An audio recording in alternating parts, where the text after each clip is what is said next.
আজকের এই ঘটনাটি আমাদের মেলে পাঠিয়েছে গৌরব।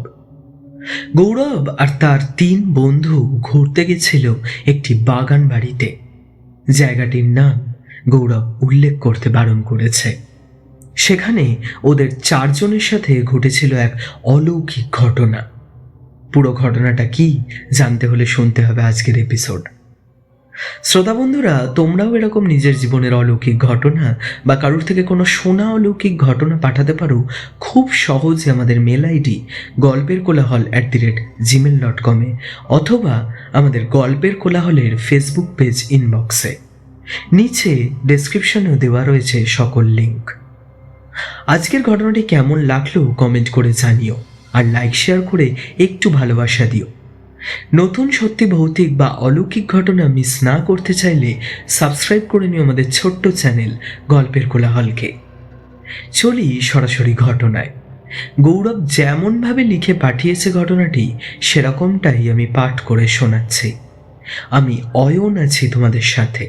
শুরু করছি আজকের ঘটনা।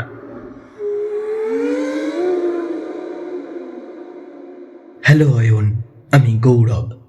অনেকদিন ধরেই ভাবছিলাম যে একটা ঘটনা তোমাকে লিখে পাঠাবো, কিন্তু যতবার লেখার চেষ্টা করেছি ততবার সেদিনের প্রতিটা জিনিস আমার চোখের সামনে ভেসে উঠত। আতঙ্কে আমি লিখতে পারতাম না, ঠিকভাবে সাজাতেও পারতাম না, সবই ঘেঁটে যেত। এই ঘটনার পর আমরা সবাই অনেক দিন ট্রমার মধ্যে ছিলাম। আস্তে আস্তে কিছুটা কাটিয়ে উঠতে পেরেছি। মাঝে মাঝে নিজেকে বোঝাই যে হয়তো চোখের ভুল ছিল বা মনের কোনো ভুল ধারণা, কিন্তু না, এই ঘটনার সাক্ষীতে শুধু আমি একা নয়, আমার সাথে আরও 3 জন। আমি চাই এই ঘটনাটা শ্রোতা বন্ধুরা শুনুক। জানি না কতটাকে বিশ্বাস করবে, কিন্তু আমরা সত্যিই একটা ভয়ানক ঘটনার সাক্ষী ছিলাম। ডিসেম্বরের শেষের দিকে অফিসের কটা দিন ছুটি থাকে। তখন একদিনের জন্য কোথাও একটা পিকনিক করতে যেতে ইচ্ছা করলো আমার কলেজ জীবনের 3 জন বন্ধু আছে, যাদের সাথে অনেক বছর হলো বেশ ভালোই সম্পর্ক রয়েছে। যখনই কোথাও কিছু প্ল্যান করি তাদের সাথেই করি। অনেকদিন কাজের চাপে আমাদের একে অপরের সাথে দেখাও হয়নি, তাই পিকনিকের কথাটা ভেবে আমি সৃঞ্জয়, তপন আর ভাস্করকে জানাই। তখন ভাস্কর আমাদের জানায় যে ওর কাকার থেকে শোনা একটা বাগান বাড়ির জায়গা আছে, সেখানে পিকনিক করতে যেতে পারি। জায়গাটা নাকি ভারী সুন্দর। তাই ঠিক হলো যে আমরা সেখানেই যাব। ডিসেম্বর মাসের এক রবিবার সকাল থেকেই ঝকঝকে রোদ উঠেছিল আকাশে। তার মধ্যে ভোরের ঠান্ডা হাওয়া গায়ে লাগছিল। শহরের ব্যস্ততার একঘেয়ে জীবন থেকে একটু মুক্তি পেতেই আমরা 4 জন বন্ধু অনেকদিন পর 4 হুইলারে চেপে বেরিয়ে পড়লাম সেই বাগান বাড়ির উদ্দেশ্যে। সকাল প্রায় 10টার সময় আমরা সেখানে পৌঁছালাম। বাগান বাড়িটি ছিল গ্রামের এক শান্ত নিরিবিলি পরিবেশে। গাড়ি থেকে নেমে চারপাশটা দেখে মন ভরে গেল আমাদের। গেটটা খুলে আমরা ভেতরে ঢুকে দেখি একদিকে সারি সারি বিশাল ফলের গাছ, অন্যদিকে নানা ধরনের রং বেরঙের ফুলের গাছ। পুরো বাড়িটাকে যেন আগলে রেখেছে তার সৌন্দর্য দিয়ে। আর সেই সবুজের মাঝে দাঁড়িয়ে আছে পুরনো একতলা বাগান বাড়ি। আমাদের দেখে বাড়ির ভেতর থেকে কেয়ারটেকার হরেনবাবু বেরিয়ে এলেন। ভাস্কর আগে থেকেই তার সঙ্গে সব কথা বলে রেখেছিল। তিনি আমাদের বাড়ির ভেতরে নিয়ে গেলেন। সেখানে একটি বসার ঘর আর একটা রান্নাঘর, আর ঠিক তার মাঝখানে একটি খোলা দরজা। সেই দরজা দিয়ে বাইরে তাকাতেই চোখে পড়ল এক বিশাল বড় খাল। খালের জল এতটাই পরিষ্কার যে দূর থেকে তার শান্ত সৌন্দর্য নজর কাটছিল আমাদের। এই জায়গাটাকে নিয়ে কথা বলার সময় ভাস্কর আমাদের বলেছিল যে ওই বাগান বাড়ি থেকে খালে ছোট নৌকোয় চেপে ঘোরার ব্যবস্থা রয়েছে। আমরা সেই আশাতেই গিয়েছিলাম। যে দুপুরের দিকে খাওয়া দাওয়া সেরে নৌকোয় চড়ব। কিন্তু সেখানে গিয়ে তেমন কোনো ব্যবস্থাই দেখতে পেলাম না আমরা, বরং দেখলাম খালের দিকটা একটা নিচু পাঁচিল দিয়ে ঘেরা। আমরা হরেনবাবুকে নৌকোয় চড়ার কথাটা বলি। তিনি কিছুক্ষণ চুপ করে থেকে বললেন যে আগে এখানে খালের পাড়ে ছোট ছোট নৌকা রাখা থাকতো। নৌকো চালকরা সেই নৌকো চালিয়ে যারা আমাদের মতো ঘুরতে যেত তাদের ঘুরিয়ে দেখাতো চারিপাশটা। কিন্তু একটা ঘটনার পর থেকে গ্রামের কেউ আর ওই জলে নামে না। এখন যারা যারা ওখানে বেড়াতে যায়, হরেনবাবু কঠোরভাবে বারণ করেন সেই জলের ধারে কাছে যেতে। সন্ধ্যের আগেই হরেনবাবু নিজেও ওই বাগানবাড়ি বন্ধ করে বাড়ি ফিরে যায়। অন্ধকার নামলে গ্রামের কোনো মানুষই ওই খালের কাছে যায় না। ওই জলের মধ্যে অন্য রকমের কিছু দেখা যায়। এত স্থির জল নাকি ওলট পালট খায়। জলের তলায় কেউ থাকলে, জলে হাত পা ছড়ালে যেরম হয় ঠিক সেরকম। আমরা শহুরে মানুষ, এসব কথা শুনে বেশি গুরুত্ব দিলাম না। আমাদের ধারণা ছিল গ্রামের মানুষরা সামান্য কোনো অদ্ভুত ঘটনা ঘটতে দেখলেই সেসব ঘটনাকে ভুতুড়ে কাণ্ড হিসেবে রটায়। আমরা যখন হরেনবাবুকে বোঝাতে গেলাম যে এসব মানুষের ভুল ধারণা, তিনি কড়া গলায় তখনই আমাদের থামিয়ে দিয়ে বললেন যে খালের ধারে দাঁড়িয়ে এসব কথা না বলতে, যে কোনো মুহূর্তে বিপদ ঘটতে পারে। উনি বারবার সাবধান করে দিলেন যে ওনার না থাকাকালীন ওই খালের পাড়ে না যেতে। বাড়ির ভেতরে আর বাগানেই যেন থাকি আমরা। এছাড়াও সন্ধে হওয়ার আগেই সব কিছু মিটিয়ে গাড়িতে উঠে যেন আমরা বাড়ির পথ ধরি। রান্নার কাজ সব হরেনবাবু স্ত্রী করেন। বাড়িতে তাদের এক অসুস্থ ছেলে আছে, তাই সকালে হরেনবাবু আমাদের সব বুঝিয়ে দিয়ে বাড়ি ফিরে গেলেন। উনি বাড়ি গেলে তবেই ওনার স্ত্রী আসতে পারবেন। আমরা কিছু খাবার সঙ্গে করে নিয়ে গেছিলাম, সেই খেয়েই পেটটা ভরালাম। ঘরে বসে অনেকক্ষণ আড্ডা দিলাম আমরা চারজন। ঘড়িতে দেখলাম বেলা অনেকই হয়েছে, কিন্তু তখনও ওনার স্ত্রী এসে পৌঁছয়নি। আমরা ঘর থেকে বেরিয়ে সিঁড়ি দিয়ে নেমে সামনে ওই খালটার কাছে গিয়ে দাঁড়ালাম। সৃঞ্জয় চারপাশটা ছবি তুলছিল। হঠাৎ আমাদের একটা জিনিস দেখাবে বলে ডাকলো। আমরা ওর কাছে গিয়ে দেখি খালের জল স্থির, অথচ মাঝখানে একটা জায়গায় জলটা নিজের থেকেই গোল হয়ে ঘুরছে, যেন নিচে কিছু একটা নিস্তব্ধে নড়াচড়া করছে। অথচ আশেপাশে কোনো নৌকো নেই। তপন এই বিষয়টা দেখে বলল, ভয়ের কিছু না, বড় মাছ হবে হয়তো। ঠিক সেই সময় রান্নাঘর থেকে থালা বাসন নাড়াচাড়া করার শব্দ এলো। মনে হলো কেউ যেন খুব ব্যস্ত হয়ে রান্নার কাজ করছে। আমরা স্বস্তির নিঃশ্বাস ফেলি যে হরেনবাবুর স্ত্রী এসে গেছেন। কিছুটা সময় কাটিয়ে আমরা রান্নাঘরের দরজার কাছে গিয়ে দেখি একজন মহিলা এক মুখ ঘোমটা টেনে চুপচাপ নিজের মতো রান্না করছেন। সেই রান্নার গন্ধে চারিদিক ম ম করছে। গ্রামের মহিলারা খুব লাজুক হয়, ভাবলাম তাই হয়তো ঘোমটা টেনে রেখেছে। আমরা তারপর ঘরের ভেতরে বসেই একটু গান বাজনা করছিলাম। তারই মাঝে উনি এসে আমাদের খেতে বসতে বললেন। খুব খিদেও পেয়েছিল আমাদের। পেট ভর্তি করে আমরা দুপুরের খাওয়া সারলাম। তারপর আমরা একটু নিজেদের মতো গল্প করছিলাম। আবার হরেনবাবুর স্ত্রী সেই সময় ওই ঘরের ভেতরে এসে হাজির। খুব শান্ত গলায় উনি বললেন যে আমরা যদি চাই নৌকোতে চেপে খালটা ঘুরে দেখতে পারি। আবার ওপারেও অনেক কিছু দেখার জিনিস আছে। আমরা ভালোই অবাক হলাম। হরেনবাবু আমাদের এত বারণ করলেন, আর তার স্ত্রী আমাদের অন্য কথা বলছেন। ভাস্কর ওনাকে হরেনবাবুর সব কথাই বলেন। তখন মহিলাটি ঘোমটার তলা থেকে হালকা হেসে বলে, ওনার বয়স হয়েছে, তাই সবেতেই ভয় পান। ওনার মুখ থেকে এই কথাটা শোনার পর ওনার প্রস্তাবটা আমাদের ভালো লাগে।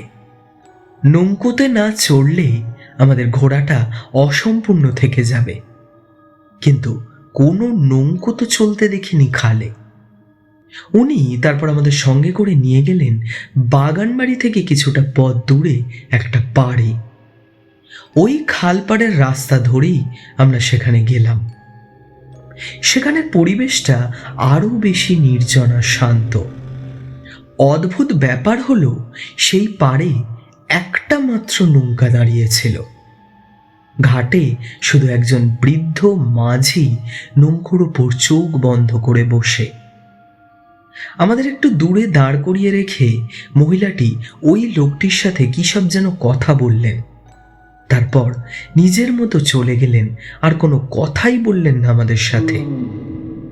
সৃঞ্জয় তখনও নৌকোয় উঠতে বারণই করছিল, যদি কোনো বিপদ হয়। তাও ওর কথা না শুনে উঠেই পড়লাম আমরা। বৃদ্ধ মাঝি ধীরে ধীরে ঘাট ছেড়ে নৌকোকে এগিয়ে নিয়ে চলল।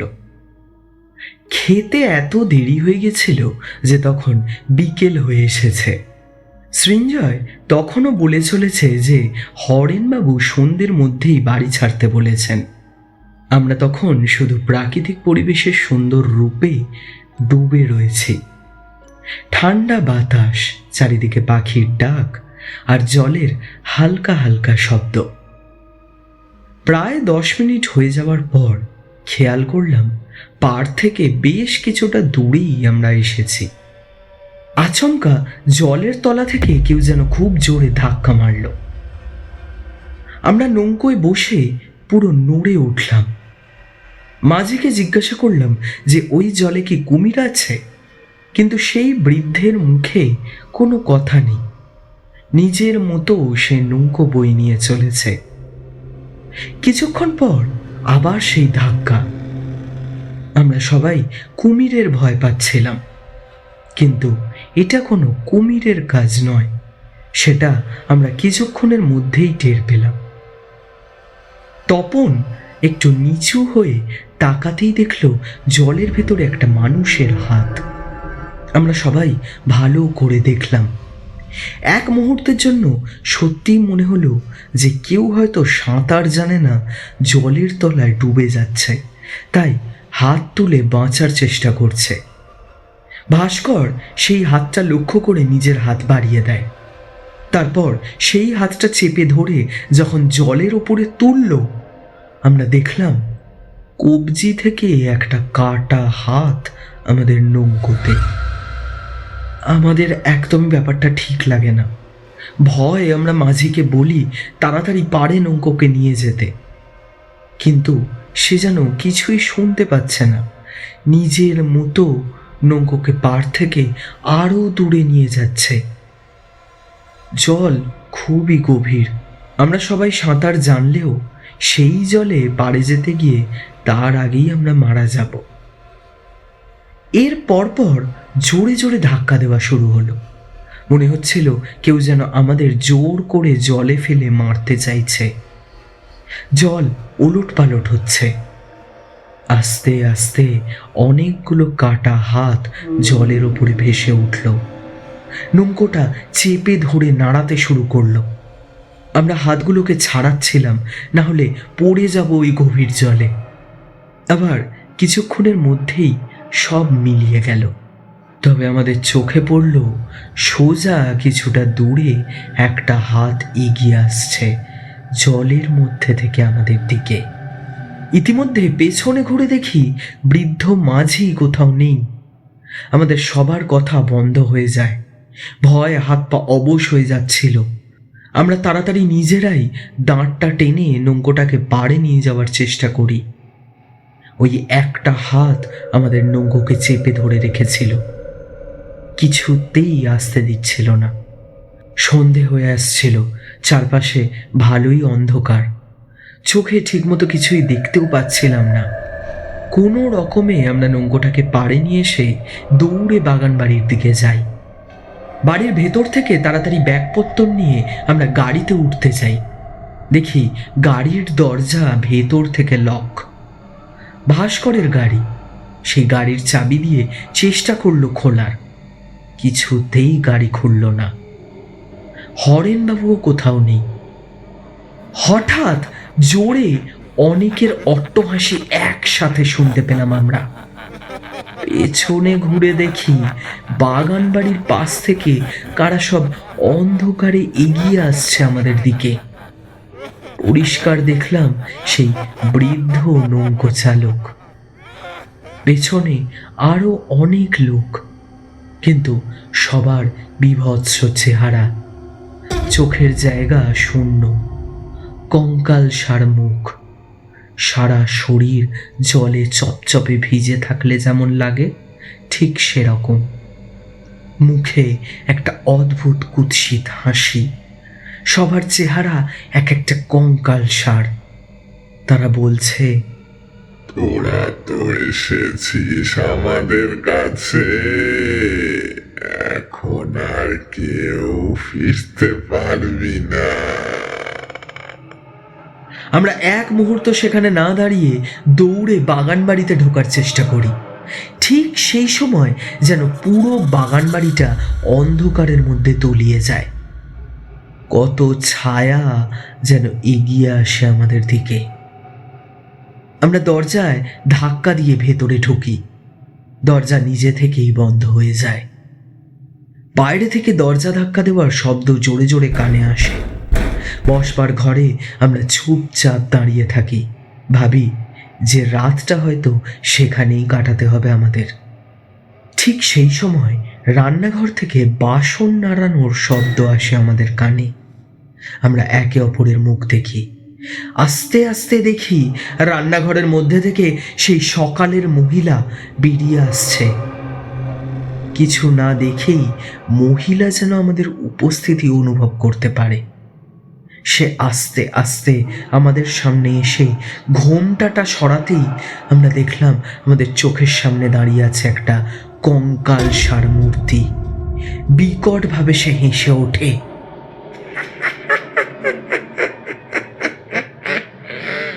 হাতগুলো বাড়িয়ে আমাদের গলাটা টেপার চেষ্টা করে। আমরা কোথায় পালাবো বুঝতে পারছিলাম না। আচমকা বাড়ির অত শব্দ সব বন্ধ হয়ে যায়। দরজা খুলে ভেতরে ঢোকে হরেনবাবু। ওনাকে দেখেও আমরা ভয় পাচ্ছিলাম যে উনি সত্যিই কি না। উনি তারপর বললেন যে এখনো আমরা ফিরে যাইনি। ওনার আসতে অনেক দেরি হয়ে গেল। আসলে বাড়ি ফিরে উনি দেখেছিলেন ওনার স্ত্রীর হঠাৎ করেই খুব শরীর খারাপ করেছে। সঙ্গে সঙ্গে গ্রামের হাসপাতালেই নিয়ে যায়। ডাক্তার ওনাকে ভর্তি করে নিয়েছেন। সমানে বমি করে যাচ্ছিল, কারণ কেউই তখনও ধরতে পারেনি। ওই মহিলা হরেনবাবুর স্ত্রী ছিলেন না। রান্নার জন্য হরেনবাবু অন্য একজন লোককে পাঠায়, কিন্তু সন্ধেবেলায় সে জানতে পারে যে ওই লোকও নাকি নেশা করে পড়ে আছে বাড়িতে। আমরা ওনাকে তারপর সবটা বলি। তখন উনি বলেন যে কিছু বছর আগে এক বর্ষার রাতে একটি বড় নৌকো অনেক লোককে নিয়ে খাল পারাপার করছিল। তবে নৌকোটি উল্টে যায়, বহু মানুষের মৃত্যু ঘটে। আর তারপর থেকে সন্ধে নামলেই ওই জলে বা খালের পাড়ে অনেককে দেখা যায়। তাদের আত্মা ঘুরে বেড়ায় সেখানে। ওই বাগানবাড়ি ছাড়া আশেপাশে কোনো লোকজনও থাকে না। আমরা তারপর কোনো রকমে গাড়িতে উঠি। অদ্ভুতভাবে গাড়ির দরজাও খুলে যায়। আমরা বাড়ি ফিরে আসি। তারপর থেকে মাঝে মধ্যেই ভাস্কর এখনো হরেনবাবুর খোঁজ নেয়। আর ওই বাগান বাড়ি এখন বন্ধ হয়ে পড়ে আছে।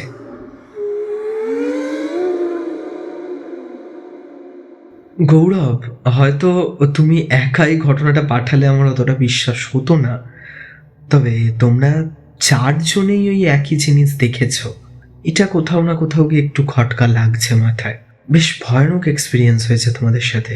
যাই হোক, আমার একটা প্রশ্ন আছে, ওই বাগান বাড়িটার অ্যাড্রেসটা কি কোনোভাবে পাওয়া যাবে? আমাকে পার্সোনালি একটুখানি ওটা পাঠালে খুব ভালো হয়। যাই হোক, অনেক ধন্যবাদ তোমাকে আমাদের চ্যানেলে এই ঘটনাটি পাঠানোর জন্য। আর শ্রোতা বন্ধুরা, জানাও তোমাদের কেমন লাগলো আজকের এই ঘটনাটি কমেন্ট করে। লাইক শেয়ার করে একটু ভালোবাসা দিও, আর সাবস্ক্রাইব করতে কিন্তু ভুলো না।